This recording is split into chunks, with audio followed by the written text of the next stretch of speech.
مساء الخير يا شباب. النهارده الاستاذ الباشمهندس علاء حسين هيقوم بعمليه انتحاريه، هيغير لنا، هيشيل الشبايه من الاتش سي جار دي ان ايه 75 النانو سنجل باتري، هيحطها في مود تاني هيبقى في الغالب وزمك ار اكس 2/3، وهيشغله دول باتري وان شاء الله هيفرقع في وشه.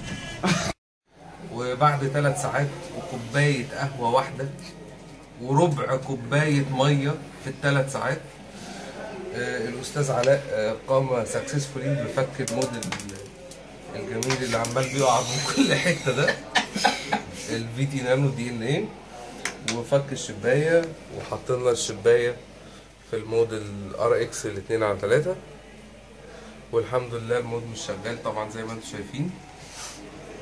الشاشه طبعا اي حد معاه مود دي ان ايه عارف الشاشه دي شاشه ايه بالظبط، وكان باين اظن في الستارت اب، والمود الحمد لله مش شغال خالص.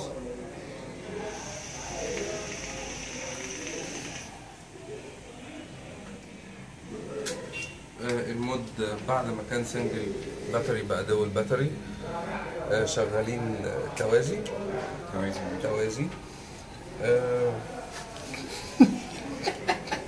هو قاعد جنبي عشان يعمل الحركه دي على فكره، هو كان بيعمل كده قبل كده.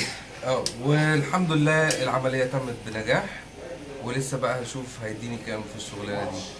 شكرا بس كده. شكرا.